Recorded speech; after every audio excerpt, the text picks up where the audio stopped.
स्वामी विवेकानंद द्वारा रचित कर्मयोग। आजिर विषय होउछि पर उपकार रे ही निजर उपकार। कर्तव्यनिष्ठा आमर आध्यात्मिक उन्नति पाई केते दूर सहायक हुए से विषय रे आहुरी अधिक आलोचना करिवा पूर्वरु कर्म कहिले भारत रे आमे कौन बुझू ताहार आउ गोटे दिग जेते संक्षेप संभव तुम मानक निकट में वर्णना करने पाई चेष्टा करी। प्रत्येक धर्मर तीनोटी विभाग अच्छी दार्शनिक, पौराणिक और आनुष्ठानिक। अवश्य दार्शनिक भाग ही प्रत्येक धर्मर सार। पौराणिक भाग यही दार्शनिक भागर ही विस्तृति मात्र।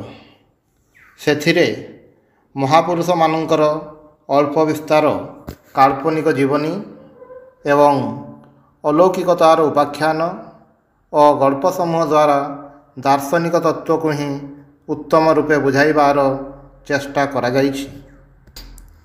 आनुष्ठानिक अंश यही दर्शनर आहुरी स्थूलतर रूप, जेपरिकी समस्ते ताहा धारणा करिपारंती। यही अनुष्ठान ही कर्म। प्रत्येक धर्म रे यह प्रयोजनीय, कारण आम मानक मध्यरु अनेक जेते दिन पर्यंत आध्यात्मिक विषय रे यथेष्ट उन्नति लाभ न करिसंती सेते दिन पर्यंत सूक्ष्म आध्यात्मिक तत्व धारणा करिया पई सेमाने असमर्थ। लोके साधारणतः भावी थांती जे सेमाने सबु विषय बुझंती, किंतु कार्यक्षेत्र रे देखा जाय जे ताहा ठीक नुहे। मनर सूक्ष्म भाव समूह को हृदयंगम करिबा खूब कठिन। तेणु आमे प्रतीक उपासनार साहाय्य नहीं थाउ। प्रतीक साहाय्य रे कौनसी वस्तु को धारणा करिवार प्रणाली आमे केबे हेले त्याग करिपारु नाही। स्मरणातीत कालरू सबु धर्म रे प्रतीकर व्यवहार देखिबाकु मिले। गोटिए दिगरे आमे प्रतीक व्यतीत चिंता करिपारु नाही। शब्द समूह चिंतार प्रतीक मात्र। अन्य दिगरे जगतर समस्त पदार्थ को प्रतीक रूपे देखा जाई पारे। समग्र जगत होउछि गोटिए प्रतीक एवं एहार पश्चात रे थिबा मूल तत्व हेले ईश्वर। एही प्रतीक ज्ञान संपूर्ण भावे मानव सृष्ट नुहे। कौनसी विशेष धर्मावलंबी केतेजन व्यक्ति एकत्र बसी भावी चिंती सकप कल्पित केते गुड़िए प्रतीकर सृष्टि कले ताहा नुहे। प्रतीक गुड़िकर स्वाभाविक विकास होता है। अन्यथा केते गुड़िए प्रतीक प्राय प्रत्येक व्यक्तिर केतेक आंतरिक भाव सहित जड़ित थाए। कहीं केते गुड़िए प्रतीकर सार्वजनीन प्रचलित रही। तुम मानक मध्यरु अनेकंकर धारणा जे ख्रीष्ट धर्म को यही क्रूस चिन्ह प्रथमे आसे, किंतु प्रकृत रे ख्रीष्ट धर्मर बहु पूर्वरु मजेस जात हेबा पूर्वरु वेदर आविर्भाव हेबा पूर्वरु एपरिकी इतिहास सृष्टि हेबा पूर्वरु यह विद्यमान थिला। आजटेक और फिनिशीय जाति मध्यरे जे क्रूस प्रतीक प्रचलित थिला ताहार प्रमाण मिले। प्रत्येक जाति यही क्रूस चिन्ह व्यवहार करुथिबा परि मन हुए। पुनश्च जने क्रूसविद्ध परित्रातांकर प्रतीक प्राय सबु जाति मध्यरे थिला बोली मन हुए। समग्र जगत रे वृत गोटे उत्कृष्ट प्रतीकर स्थान अधिकार करिअछि। तापरे सर्वापेक्षा सार्वजनीन प्रतीक स्वस्तिक। एकदा चिंता करा जाउथिला जे बौद्धगण समग्र पृथ्वी रे यह प्रचार करिसंती, किंतु वर्तमान जଣା पड़िछि जे बौद्ध धर्मर अनेक पूर्वरु विभिन्न जाति मध्यरे यह प्रचलित थिला। प्राचीन बेबीलोन और मिस्र रे यार प्रचलन थिला। यह द्वारा कौन प्रमाणित होउछि? एही प्रतीक गुड़िक केवल चिराचरित बा कल्पना प्रसूत नुहे। ए गुड़िकर पछरे निश्चय कौनसी युक्ति अछि। मानव मन सहित ए गुड़िकर कौनसी प्रकार स्वाभाविक संबंध अछि। भाषा मध्य गोटिए कृत्रिम वस्तु नुहे। केते जन लोक एकत्र होई केते गुड़िए भाव को ବିଶେଷ ଶବ୍ଦ ଦ୍ୱାରା ପ୍ରକାଶ କରିବେ ବୋଲି ସମର୍ଥ ହେବାରୁ ଭାଷାର ଯେ ଉତ୍ପତ୍ତି ହୋଇଅଛି ତାହା ନୁହେଁ। ଯେକୌଣସି ଭାବ ତାହାର ଅନୁରୂପ ଶବ୍ଦ ବ୍ୟତିରେକେ ଅଥବା କୌଣସି ଶବ୍ଦ ତାହାର ଅନୁରୂପ ଭାବ ବ୍ୟତିରେକେ ରହିପାରେ ନାହିଁ। ଶବ୍ଦ ଓ ଭାବ ସ୍ୱଭାବତଃ ହିଁ ଅବିଚ୍ଛେଦ୍ୟ। ଭାବ ସମୂହ ବୁଝାଇବା ପାଇଁ ଶବ୍ଦ ବା ବର୍ଣ୍ଣ ପ୍ରତୀକ ଉଭୟ ବ୍ୟବହୃତ ହୋଇପାରେ। ବଧିର ଓ ମୂକ ବ୍ୟକ୍ତିଗଣଙ୍କ ପାଇଁ ଶବ୍ଦ ପ୍ରତୀକ ବ୍ୟତୀତ ଅନ୍ୟ ପ୍ରତୀକର ସାହାଯ୍ୟ ପ୍ରୟୋଜନ ହୁଏ। ମନର ପ୍ରତ୍ୟେକ ଚିନ୍ତାର ପରିପୂରକ ଗୋଟିଏ ରୂପ ଅଛି। ସେଗୁଡ଼ିକୁ ସଂସ୍କୃତ ଦର୍ଶନରେ ନାମ ରୂପ କହନ୍ତି। ଯେପରି କୃତ୍ରିମ ଉପାୟରେ ଭାଷା ସୃଷ୍ଟି କରିବା ଅସମ୍ଭବ, ସେହିପରି କୃତ୍ରିମ ଉପାୟରେ ପ୍ରତୀକ ସୃଷ୍ଟି କରିବା ମଧ୍ୟ ସମ୍ଭବ ନୁହେଁ। ପୃଥିବୀରେ ପ୍ରଚଳିତ ଆନୁଷ୍ଠାନିକ ଧର୍ମର ପ୍ରତୀକ ଗୁଡ଼ିକ ମଧ୍ୟରେ ମାନବ ଜାତିର ଧର୍ମଚିନ୍ତାର ଅଭିବ୍ୟକ୍ତି ଦେଖିବାକୁ ମିଳେ। କର୍ମ କର୍ମାଣୀ ଅନୁଷ୍ଠାନ, ମନ୍ଦିର ଇତ୍ୟାଦିର କୌଣସି ପ୍ରୟୋଜନ ନାହିଁ ବୋଲି କହିବା ଖୁବ୍ ସହଜ। ଆଜିକାଲିର ଛୋଟ ପିଲାଟିଏ ମଧ୍ୟ ଏକଥା କହିଥାଏ। କିନ୍ତୁ ଆମେ ଦେଖିବାକୁ ପାଉ, ଯେଉଁମାନେ ମନ୍ଦିରକୁ ଯାଇ ଉପାସନା କରନ୍ତି ନାହିଁ, ସେମାନଙ୍କ ଅପେକ୍ଷା ଯେଉଁମାନେ ମନ୍ଦିରରେ ଉପାସନା କରନ୍ତି ସେମାନେ ଅନେକାଂଶରେ ଭିନ୍ନ ପ୍ରକାର।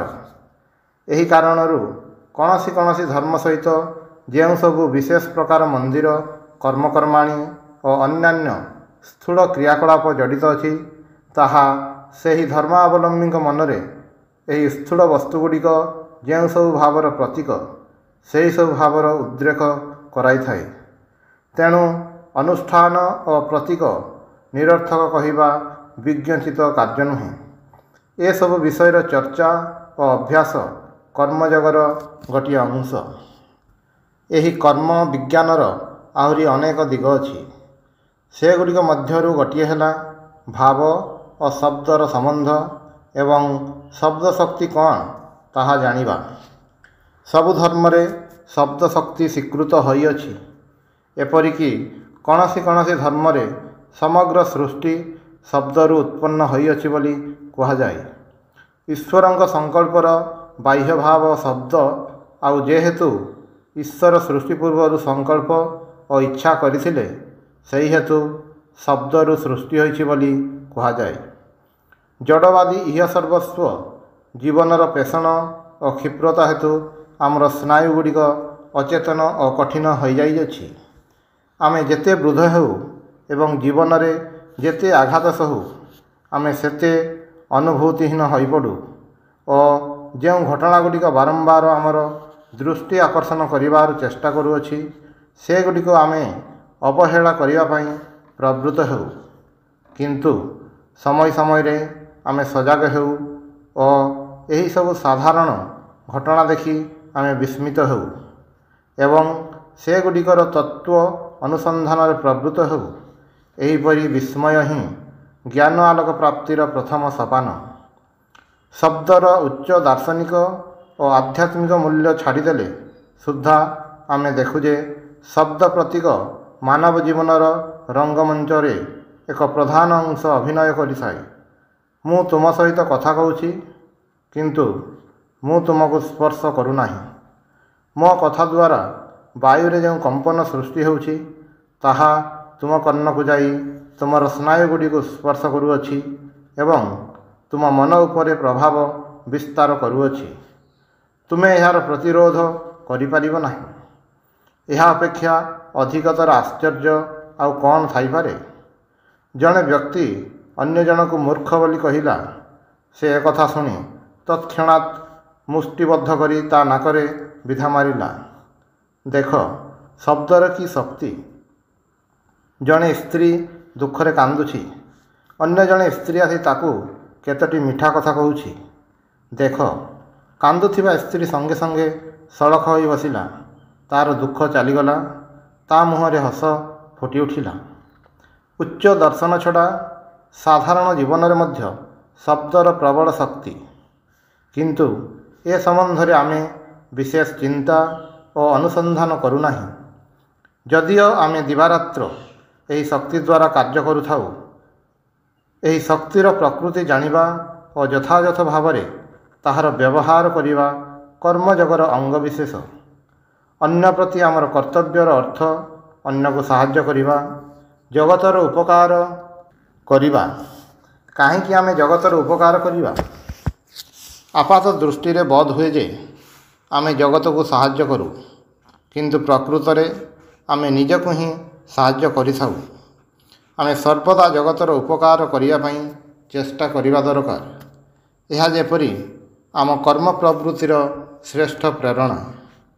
କିନ୍ତୁ ଆମେ ଭଲ ଭାବରେ ବିଚାର କଲେ ଦେଖିବାକୁ ପାଉ ଯେ ଆମ ନିକଟରୁ ଜଗତ କୌଣସି ସାହାଯ୍ୟ ପ୍ରୟୋଜନ କରେ ନାହିଁ। ତୁମେ କିମ୍ବା ମୁଁ ଆସି ଉପକାର କରିବା ବୋଲି ଜଗତ ସୃଷ୍ଟି ହୋଇନାହିଁ। ମୁଁ ଥରେ ଗୋଟିଏ ଖ୍ରୀଷ୍ଟୀୟ ଧର୍ମ ଉପଦେଶ ପଢ଼ିଥିଲି। ଏହି ସୁନ୍ଦର ଜଗତ ଅତି ମଙ୍ଗଳମୟ, କାରଣ ଏଠାରେ ଆମେ ଅନ୍ୟକୁ ସାହାଯ୍ୟ କରିବା ପାଇଁ ସମୟ ଓ ସୁବିଧା ପାଉ। ବାହ୍ୟତଃ ଏହା ଅତି ସୁନ୍ଦର କଥା ସତ୍ୟ, କିନ୍ତୁ ଜଗତରେ ଆମର ସାହାଯ୍ୟର ପ୍ରୟୋଜନ ଅଛି ଏପରି କହିବା କ'ଣ ଈଶ୍ୱର ନିନ୍ଦା ନୁହେଁ? ଅବଶ୍ୟ ଜଗତରେ ଯେ ଯଥେଷ୍ଟ ଦୁଃଖ ଅଛି ତାହା ଆମେ ଅସ୍ୱୀକାର କରିପାରୁନାହିଁ।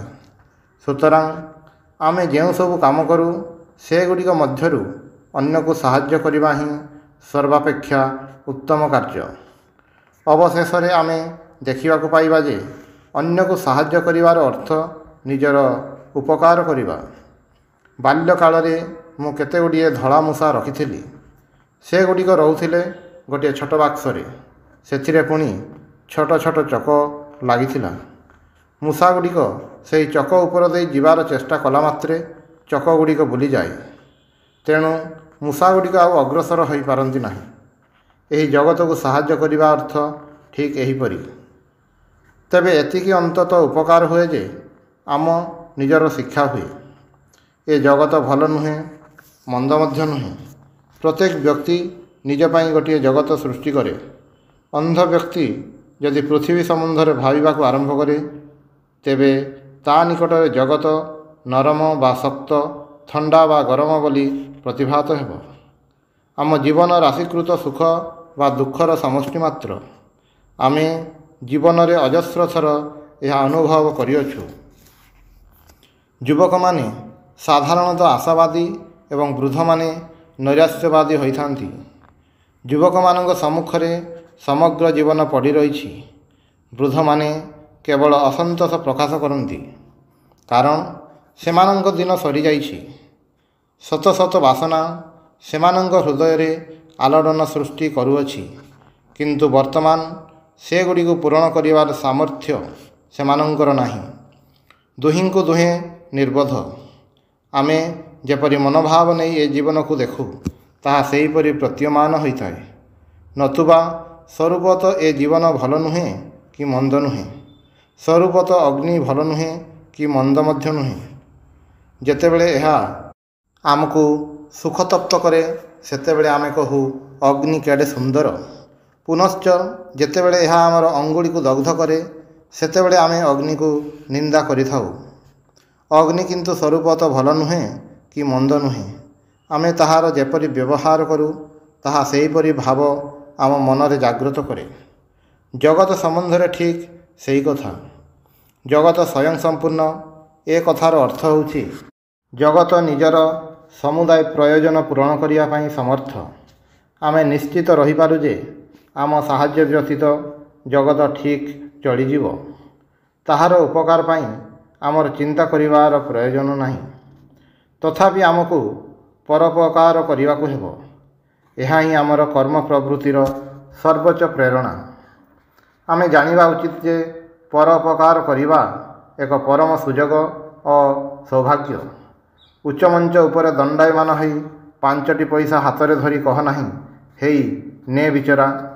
ବରଂ ତା ପ୍ରତି କୃତଜ୍ଞ ହୁଅ, କାରଣ ଏହି ଗରିବ ଲୋକଟି ଅଛି ବୋଲି ତାହାକୁ ସାହାଯ୍ୟ କରି ତୁମେ ନିଜର ଉପକାର କରିପାରୁଛ। ଯିଏ ଗ୍ରହଣ କରେ ସେ ଧନ୍ୟ ହୁଏ ନାହିଁ, ବରଂ ଯିଏ ଦାନ କରେ ସେ ହିଁ ଧନ୍ୟ ହୁଏ। ତୁମେ ଯେ ତୁମର ଦୟା ଓ କରୁଣା ଶକ୍ତି ପ୍ରୟୋଗ କରି ନିଜକୁ ପବିତ୍ର କରିବାକୁ ସମର୍ଥ ହେଉଅଛ, ଏଥିପାଇଁ ତୁମେ କୃତଜ୍ଞ ହୁଅ। ସମସ୍ତ ଭଲ କାର୍ଯ୍ୟ ଆମମାନଙ୍କୁ ପବିତ୍ର ଓ ସିଦ୍ଧ ହେବା ପାଇଁ ସହାୟତା କରେ। ଆମେ ଖୁବ୍ ବେଶୀ ହେଲେ କ'ଣ କରିପାରୁ? ହୁଏତ ଗୋଟିଏ ଡାକ୍ତରଖାନା, ରାସ୍ତା ବା ଦାତବ୍ୟ ଆଶ୍ରମ ନିର୍ମାଣ କରିପାରୁ। ଗରିବ ଦୁଃଖୀମାନଙ୍କୁ ସାହାଯ୍ୟ କରିବା ପାଇଁ ହୁଏତ 20-30 ଲକ୍ଷ ଟଙ୍କା ସଂଗ୍ରହ କରିପାରୁ। ସେଥିମଧ୍ୟରୁ 10 ଲକ୍ଷ ଟଙ୍କା ବ୍ୟୟ କରି ଗୋଟିଏ ଡାକ୍ତରଖାନା ପ୍ରତିଷ୍ଠା କରିପାରୁ। 10 ଲକ୍ଷ ଟଙ୍କା ନାଚ, ତାମସା ବା ମଦରେ ଖର୍ଚ୍ଚ କରିପାରୁ। 10 ଲକ୍ଷରୁ ଅଧିକ ଟଙ୍କା କର୍ମଚାରୀମାନେ ଚୋରି କରି ନେଇପାରନ୍ତି ଏବଂ ଅବଶିଷ୍ଟ ଅଂଶ ହୁଏତ ଗରିବଙ୍କ ନିକଟରେ ପହଞ୍ଚିଲା। କିନ୍ତୁ ସେଥିରେ ଲାଭ କ'ଣ ହେଲା? ଗୋଟିଏ ପୁତକାରରେ 5 ମିନିଟରେ ସବୁ ନଷ୍ଟ ହୋଇଯାଇପାରେ। ତେବେ ଉପାୟ କ'ଣ? ଗୋଟିଏ ଆଗ୍ନେୟଗିରିର ଅଗ୍ନି ଉତ୍ପାତ ଫଳରେ ରାସ୍ତା, ଡାକ୍ତରଖାନା, ନଗର, ଘର ସବୁ ଧୂଳିସାତ ହୋଇଯାଇପାରେ। ଅତଏବ ଆସ, ଜଗତର ଉପକାର କରିବା। ଏହି ଅଜ୍ଞାନ କଥା ଏକାବେଳକେ ପରିତ୍ୟାଗ କରିବା। ଜଗତ ତୁମର ବା ମୋର ସାହାଯ୍ୟ ପାଇଁ ଅପେକ୍ଷା କରୁନାହିଁ। ତଥାପି ଆମମାନଙ୍କୁ କାର୍ଯ୍ୟ କରିବାକୁ ହେବ। ସର୍ବଦା ଲୋକଙ୍କର ଉପକାର କରିବାକୁ ହେବ। କାରଣ ଏହା ଆମ ପକ୍ଷରେ ଏକ ଆଶୀର୍ବାଦ ସ୍ୱରୂପ। କେବଳ ଏହା ଦ୍ୱାରା ହିଁ ଆମେ ପୂର୍ଣ୍ଣ ହୋଇପାରିବା। ଆମେମାନେ ଯେଉଁ ଭିକାରୀମାନଙ୍କୁ ସାହାଯ୍ୟ କରୁ, ସେମାନେ ଆମ ନିକଟରେ ଗୋଟାଏ ପଇସା ପାଇଁ ଋଣୀ ନୁହନ୍ତି, ବରଂ ଆମେ ସେମାନଙ୍କ ନିକଟରେ ଋଣୀ। କାରଣ ତା ଉପରେ ଆମର ଦୟାବୃତ୍ତି ଅନୁଶୀଳନ କରିବା ପାଇଁ ସେ ଅନୁମତି ଦେଇଛି। ଆମେ ଜଗତର କିଛି ଉପକାର କରିଅଛୁ ବା କରିପାରୁ, ଏପରି ଚିନ୍ତା କରିବା ସମ୍ପୂର୍ଣ୍ଣ ଭୁଲ। ଏହା ଏକ ମୂର୍ଖ ଭଳି ଚିନ୍ତା। ଏପରି ଚିନ୍ତା ଦୁଃଖଦାୟକ ମଧ୍ୟ। ଆମେ ମନେ କରୁ ଯେ ଆମେ କାହାରିକୁ ସାହାଯ୍ୟ କରିଅଛୁ ଏବଂ ଆଶା କରୁ ସେ ଆମକୁ ଧନ୍ୟବାଦ ଦେବ ଏବଂ ସେ ଧନ୍ୟବାଦ ନ ଦେଲେ ଆମ ମନରେ କଷ୍ଟ ହୁଏ। କିନ୍ତୁ ଆମର କୃତ ଉପକାର ପାଇଁ ଆମେ କାହିଁକି ପ୍ରତିଦାନ ଆଶା କରିବା? ଯାହାକୁ ସାହାଯ୍ୟ କରିଅଛ ତା ପ୍ରତି କୃତଜ୍ଞ ହୁଅ, ତାହାକୁ ଈଶ୍ୱର ଜ୍ଞାନ କର। ମନୁଷ୍ୟର ସାହାଯ୍ୟ ଦ୍ୱାରା ଈଶ୍ୱରଙ୍କ ଉପାସନା କରିପାରିବା କ'ଣ ଆମର ସୌଭାଗ୍ୟ ନୁହେଁ? ଯଦି ଆମେ ପ୍ରକୃତରେ ଅନାସକ୍ତ ହୋଇଥାନ୍ତୁ, ତେବେ ଏହି ବୃଥା ଆଶାଜନିତ କଷ୍ଟ ଅତିକ୍ରମ କରିଯାଇ ପାରିଥାନ୍ତୁ ଏବଂ ତାହେଲେ ଜଗତରେ କିଛି ସତ୍କାର୍ଯ୍ୟ ମଧ୍ୟ କରିପାରିଥାନ୍ତୁ। ଆସକ୍ତି ଶୂନ୍ୟ ହୋଇ କାର୍ଯ୍ୟ କଲେ ଅଶାନ୍ତି ବା ଦୁଃଖ କେବେ ହେଲେ ଆସିବ ନାହିଁ। ଜଗତ ତା'ର ସୁଖ ଦୁଃଖ ନେଇ ଅନନ୍ତ କାଳ ଚାଲିଥିବ ଏବଂ ଆମେ ତାହାକୁ ସାହାଯ୍ୟ କରୁ ବା ନ କରୁ ସେଥିରେ କିଛି ଯାଇ ଆସେ ନାହିଁ। ଦୃଷ୍ଟାନ୍ତ ସ୍ୱରୂପ ଗୋଟିଏ ଗଳ୍ପ କହୁଛି। ଜଣେ ଗରିବ ଲୋକର କିଛି ଅର୍ଥର ପ୍ରୟୋଜନ ଥିଲା। ସେ ଶୁଣିଥିଲା ଯେ କୌଣସି ପ୍ରକାରେ ଗୋଟିଏ ଭୂତକୁ ବଶୀଭୂତ କରିପାରିଲେ ତାକୁ ଆଦେଶ କରି ଅର୍ଥ ବା ଆଉ ଯାହା ଇଚ୍ଛା ତାହା ସଂଗ୍ରହ କରିପାରିବ। ଅତଏବ ସେ ଗୋଟିଏ ଭୂତ ସଂଗ୍ରହ କରିବା ପାଇଁ ବଡ଼ ବ୍ୟସ୍ତ ହୋଇପଡ଼ିଲା।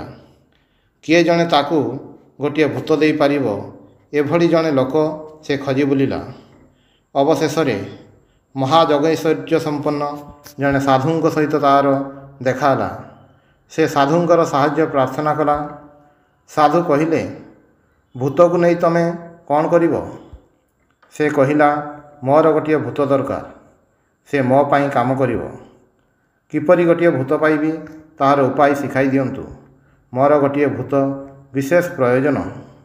ସାଧୁ କହିଲେ, ଏତେ ମୁଣ୍ଡ ଖରାପ କର ନାହିଁ, ଘରକୁ ଯାଅ। ତା ପରଦିନ ପୁଣି ସେ ସାଧୁଙ୍କ ନିକଟକୁ ଯାଇ କନ୍ଦାକଟା କରି କହିଲା, ମୋତେ ଗୋଟିଏ ଭୂତ ଦିଅନ୍ତୁ। କାମରେ ସାହାଯ୍ୟ କରିବା ପାଇଁ ମୋର ଗୋଟିଏ ଭୂତ ନିହାତି ଦରକାର। ଅବଶେଷରେ ସାଧୁ ବିରକ୍ତ ହୋଇ କହିଲେ, ଏହି ଯାଦୁ ମନ୍ତ୍ରଟି ନିଅ। ଏହାକୁ ଜପ କଲେ ଗୋଟିଏ ଭୂତ ଆସିବ। ତାହାକୁ ଯାହା ଆଦେଶ କରିବ ସେ ତାହା ହିଁ କରିବ। କିନ୍ତୁ ସାବଧାନ, ଭୂତ ବଡ଼ ଭୟାନକ। ତାକୁ ଅବିରତ କାର୍ଯ୍ୟରେ ବ୍ୟସ୍ତ ରଖିବାକୁ ହେବ। ତାକୁ କାମ ଦେଇ ନ ପାରିଲେ ସେ ତୁମର ପ୍ରାଣ ନେବ। ଲୋକଟି କହିଲା, ଏହା ତ ଅତି ସହଜ କଥା। ମୁଁ ତାକୁ ତା ଜୀବନ ବ୍ୟାପୀ କାମ ଦେଇପାରେ। ଏହା କହି ସେ ଗୋଟିଏ ବଣକୁ ଯାଇ ସେହି ମନ୍ତ୍ରଟି ଜପ କରିବାକୁ ଲାଗିଲା। ଅବଶେଷରେ ତା ସମ୍ମୁଖରେ ଗୋଟିଏ ବିରାଟ ଭୂତ ଆସି ଉପସ୍ଥିତ ହେଲା ଏବଂ କହିଲା, ମୁଁ ଭୂତ, ମୁଁ ତୁମ ମନ୍ତ୍ରରେ ବଶୀଭୂତ ହୋଇଅଛି। କିନ୍ତୁ ମୋତେ ସର୍ବଦା କାର୍ଯ୍ୟରେ ନିଯୁକ୍ତ ରଖିବାକୁ ପଡ଼ିବ। ଯେଉଁ ମୁହୂର୍ତ୍ତରେ କାମ ଦେଇ ନ ପାରିବ ସେହି ମୁହୂର୍ତ୍ତରେ ମୁଁ ତୁମକୁ ସଂହାର କରିବି। ଲୋକଟି କହିଲା, ମୋ ପାଇଁ ଗୋଟିଏ ପ୍ରସାଦ ନିର୍ମାଣ କରିଦିଅ। ଭୂତ କହିଲା, ହଁ, ପ୍ରାସାଦ ନିର୍ମିତ ହୋଇଅଛି। ଲୋକଟି କହିଲା, ଟଙ୍କା ଆଣ। ଭୂତ କହିଲା, ହେଇ ନିଅ ଟଙ୍କା। ଲୋକଟି କହିଲା, ଏହି ବଣ କାଟି ଏଠାରେ ଗୋଟିଏ ସହର ତିଆରି କର। ଭୂତ କହିଲା, ତାହା ମଧ୍ୟ ହୋଇଛି, ଆଉ କ'ଣ କରିବାକୁ ହେବ? ସେତେବେଳେ ଲୋକଟିର ଭୟ ହେଲା। ସେ ଭାବିଲା, ଏହାକୁ ତ ଆଉ କୌଣସି କାମ ବତାଇବାର ନାହିଁ। ଦେଖୁଛି ଇଏ ଏକ ମୁହୂର୍ତ୍ତରେ ସବୁ ସମ୍ପନ୍ନ କରୁଛି। ଭୂତ କହିଲା, ମୋତେ କାମ ଦିଅ, ନହେଲେ ତୁମକୁ ଖାଇବି। ଭୂତକୁ ଆଉ କ'ଣ କାମ ଦେବ ଭାବି ନ ପାରି ବିଚରା ଅତିଶୟ ଭୟଭୀତ ହେଲା। ଭୟରେ ଦୌଡ଼ି ଦୌଡ଼ି ସାଧୁଙ୍କ ନିକଟରେ ପହଞ୍ଚି କହିଲା, ପ୍ରଭୁ, ମୋତେ ରକ୍ଷା କରନ୍ତୁ। ସାଧୁ ପଚାରିଲେ, ଘଟଣା କ'ଣ? ଲୋକଟି କହିଲା, ଭୂତକୁ ମୁଁ ଆଉ କିଛି କାମ ଦେଇପାରୁନାହିଁ। ମୁଁ ଯାହା କହେ ସେ ସେହି ମୁହୂର୍ତ୍ତରେ ତାହା ସମ୍ପନ୍ନ କରିଦିଏ। ଆଉ ଯଦି ତାକୁ କାମ ନ ଦିଏ ମୋତେ ଖାଇଯିବ ବୋଲି ଭୟ ଦେଖାଉଛି। ଠିକ୍ ସେହି ସମୟରେ ତୁମକୁ ଖାଇବି କହି କହି ଭୂତ ଆସି ଉପସ୍ଥିତ ହେଲା।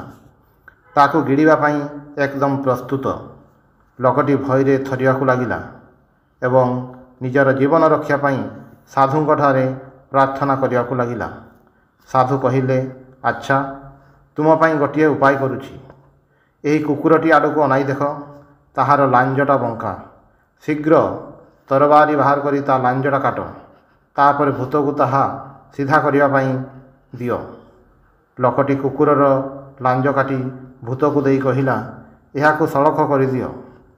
ଭୂତ ତାହା ନେଇ ଧୀରେ ଧୀରେ ଅତି ସନ୍ତର୍ପଣରେ ସଳଖ କଲା। କିନ୍ତୁ ଯେପରି ଛାଡ଼ି ଦେଇଛି ସଙ୍ଗେ ସଙ୍ଗେ ତାହା ପୁଣି ବଙ୍କା ହୋଇଗଲା। ପୁଣି ସେ ଅନେକ ପରିଶ୍ରମ କରି ଲାଞ୍ଜଟିକୁ ସଳଖ କଲା, କିନ୍ତୁ ଛାଡ଼ିଦେବା ମାତ୍ରେ ଏହା ପୁଣି ବଙ୍କାଇଗଲା। ପୁଣି ସେ ଧୈର୍ଯ୍ୟ ସହକାରେ ଲାଞ୍ଜଟିକୁ ସଳଖ କଲା, କିନ୍ତୁ ଛାଡ଼ିଦେବା ମାତ୍ରେ ତାହା ପୁଣି ବଙ୍କା ହୋଇଗଲା। ଏହିପରି ଦିନ ପରେ ଦିନ ସେ ପରିଶ୍ରମ କରିଚାଲିଲା। ଅବଶେଷରେ କ୍ଳାନ୍ତ ହୋଇ କହିବାକୁ ଲାଗିଲା, ଜୀବନରେ କେବେ ହେଲେ ଏପରି ଯନ୍ତ୍ରଣାରେ ପଡ଼ିନାହିଁ।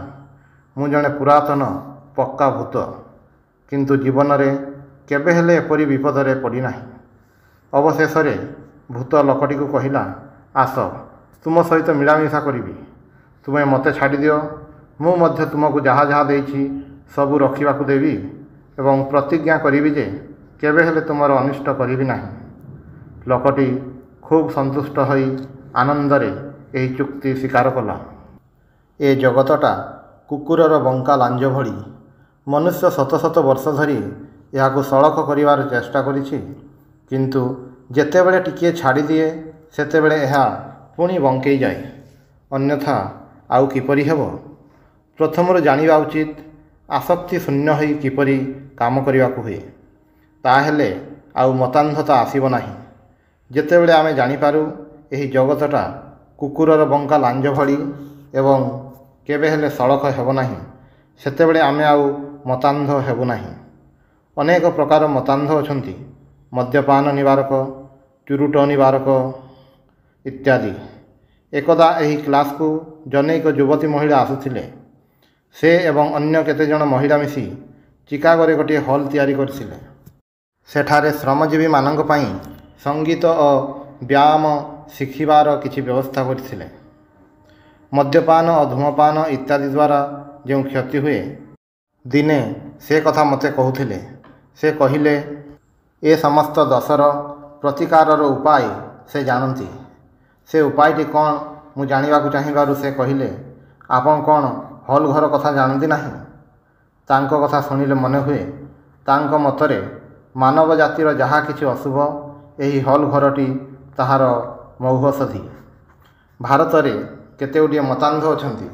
ସେମାନେ ମନେ କରନ୍ତି ଯେ ସ୍ତ୍ରୀମାନଙ୍କୁ ଯଦି ଏକାଧିକ ବିବାହ ପାଇଁ ଅନୁମତି ମିଳେ ତାହେଲେ ସବୁ ଦୁଃଖ ଘୁଞ୍ଚିଯିବ। ଏସବୁ ହେଲା ମତାନ୍ଧତା। ତେବେ ଜ୍ଞାନୀ ବ୍ୟକ୍ତି କେବେ ହେଲେ ମତାନ୍ଧ ହୋଇପାରନ୍ତି ନାହିଁ। ମତାନ୍ଧ ବ୍ୟକ୍ତିଗଣ ଠିକ୍ ଠିକ୍ କାମ କରିପାରନ୍ତି ନାହିଁ। ଜଗତରେ ଯଦି ମତାନ୍ଧତା ନଥାନ୍ତା ତେବେ ଜଗତ ବର୍ତ୍ତମାନ ଯେପରି ଉନ୍ନତି କରୁଅଛି ତଦପେକ୍ଷା ଅଧିକ ଉନ୍ନତି କରନ୍ତା। ମତାନ୍ଧତା ଦ୍ୱାରା ମାନବ ଜାତିର ଉନ୍ନତି କରାଯାଏ ଏପରି ଚିନ୍ତା କରିବା ଭୁଲ। ପକ୍ଷାନ୍ତରେ ତାହାଦ୍ୱାରା ବରଂ ଉନ୍ନତିରେ ବିଘ୍ନ ଘଟେ, କାରଣ ତାହାଦ୍ୱାରା ଘୃଣା ଓ କ୍ରୋଧର ଉତ୍ପତ୍ତି ହୁଏ। ଫଳରେ ମନୁଷ୍ୟମାନେ ପରସ୍ପରର ବିରୋଧ କରନ୍ତି ଏବଂ ପରସ୍ପର ପ୍ରତି ସହାନୁଭୂତିହୀନ ହୋଇପଡ଼ନ୍ତି। ଆମେ ଯାହା କରୁ ବା ଆମର ଯାହା ଅଛି ଆମେ ମନେ କରୁ ସେସବୁ ହିଁ ଜଗତରେ ଶ୍ରେଷ୍ଠ ଏବଂ ଯାହା ଆମମାନଙ୍କର ନାହିଁ ତାହାର କୌଣସି ମୂଲ୍ୟ ମଧ୍ୟ ନାହିଁ। ଅତଏବ ଯେତେବେଳେ ମତାନ୍ଧ ଭାବ ଆସିବ ସେତେବେଳେ ସେହି କୁକୁର ଲାଞ୍ଜ କଥା ମନେ କରିବ। ଜଗତ ପାଇଁ ତୁମର ଉଦ୍ବିଗ୍ନ ଓ ବିନିଦ୍ର ହେବାର ପ୍ରୟୋଜନ ନାହିଁ। ତୁମକୁ ଛାଡ଼ି ମଧ୍ୟ ଜଗତ ଠିକ୍ ଚାଲିବ। ଯେତେବେଳେ ତୁମର ଏହି ମତାନ୍ଧତା ସମ୍ପୂର୍ଣ୍ଣ ରୂପେ ଦୂର ହେବ କେବଳ ସେତିକି ବେଳେ ହିଁ ତୁମେ ଭଲ ଭାବରେ କାମ କରିପାରିବ। ଯାହାର ମୁଣ୍ଡ ଖୁବ୍ ଥଣ୍ଡା, ଯିଏ ଶାନ୍ତ ଏବଂ ସର୍ବଦା ଉତ୍ତମ ରୂପେ ବିଚାର କରି କାର୍ଯ୍ୟ କରିଥାଏ, ଯାହାର ସ୍ନାୟୁ ସହଜରେ ଉତ୍ତେଜିତ ହୁଏ ନାହିଁ ଏବଂ ଯାହାର ଗଭୀର ପ୍ରେମ ଓ ସହାନୁଭୂତି ଅଛି, କେବଳ ସେ ହିଁ ସଂସାରରେ ଭଲ କାମ କରେ ଏବଂ ପରୋକ୍ଷରେ ନିଜର କଲ୍ୟାଣ ସାଧନ ମଧ୍ୟ କରେ। ମତାନ୍ଧମାନେ ନିର୍ବୋଧ, ସହାନୁଭୂତିହୀନ। ସେମାନେ ଜଗତକୁ ତ ସଳଖ କରିପାରନ୍ତି ନାହିଁ, ନିଜେ ମଧ୍ୟ ପବିତ୍ରତା ଓ ପୂର୍ଣ୍ଣତା ଲାଭ କରିପାରନ୍ତି ନାହିଁ। ତୁମ ଇତିହାସ ଲିଖିତ ମେ ଫ୍ଲାୱାର ଜାହାଜରୁ ଆଗତ ବ୍ୟକ୍ତିମାନଙ୍କ କଥା କ'ଣ ସ୍ମରଣ ନାହିଁ? ଯେତେବେଳେ ସେମାନେ ପ୍ରଥମେ ଏ ଦେଶକୁ ଆସିଲେ ସେତେବେଳେ ସେମାନେ ପ୍ୟୁରିଟାନ୍ ଥିଲେ, ନିଜକୁ ଖୁବ୍ ପବିତ୍ର ଓ ସାଧୁ ପ୍ରକୃତି ବିଶିଷ୍ଟ ବୋଲି ମନେ କରୁଥିଲେ। କିନ୍ତୁ ଅତି ଶୀଘ୍ର ହିଁ ସେମାନେ ଅନ୍ୟ ବ୍ୟକ୍ତିଙ୍କ ପ୍ରତି ଅତ୍ୟାଚାର ଆରମ୍ଭ କଲେ। ମାନବ ଜାତିର ଇତିହାସରେ ସର୍ବତ୍ର ହିଁ ଏହିପରି ଦେଖାଯାଏ। ଯେଉଁମାନେ ନିଜେ ଅତ୍ୟାଚାର ଭୟରେ ପଳାଇ ଆସନ୍ତି ସେମାନେ ପୁଣି ସୁବିଧା ପାଇଲେ ଅନ୍ୟ ଉପରେ ଅତ୍ୟାଚାର ଆରମ୍ଭ କରନ୍ତି। ମୁଁ ଦୁଇଟି ଅଦ୍ଭୁତ ଜାହାଜର କଥା ଶୁଣିଅଛି। ପ୍ରଥମ ନୋୟାର ଆର୍କ ଓ ଦ୍ୱିତୀୟ ମେ ଫ୍ଲାୱାର। ଇହୁଦୀଗଣ କହନ୍ତି ସମଗ୍ର ସୃଷ୍ଟି ନୋୟାର ଆର୍କରୁ, ପୁନଶ୍ଚ ମାର୍କିନଗଣ କହନ୍ତି ପୃଥିବୀର ପ୍ରାୟ ଅର୍ଦ୍ଧେକ ଲୋକ ମେ ଫ୍ଲାୱାର ଜାହାଜରୁ ଆସିଛନ୍ତି। ଏ ଦେଶରେ ଯାହା ସହିତ ମୋର ଦେଖା ହୁଏ ଏପରି ଖୁବ୍ କମ୍ ଲୋକ ଦେଖିବାକୁ ମିଳେ ଯିଏକି ନ କହେ ଯେ ତାଙ୍କ ପିତାମହ ବା ପ୍ରପିତାମହ ମେ ଫ୍ଲାୱାର ଜାହାଜରୁ ଆସିନାହାନ୍ତି। ଏହା ପୁଣି ଅନ୍ୟ ଏକ ପ୍ରକାରର ମତାନ୍ଧତା। ମତାନ୍ଧମାନଙ୍କ ମଧ୍ୟରୁ ଶତକଡ଼ା ଅନ୍ତତଃ 90 ଜଣଙ୍କର ଯକୃତ ଦୂଷିତ, ଅଥବା ସେମାନେ ଅଜୀର୍ଣ୍ଣ ରୋଗଗ୍ରସ୍ତ, ନତୁବା ସେମାନଙ୍କର କୌଣସି ନା କୌଣସି ବ୍ୟାଧି ଅଛି।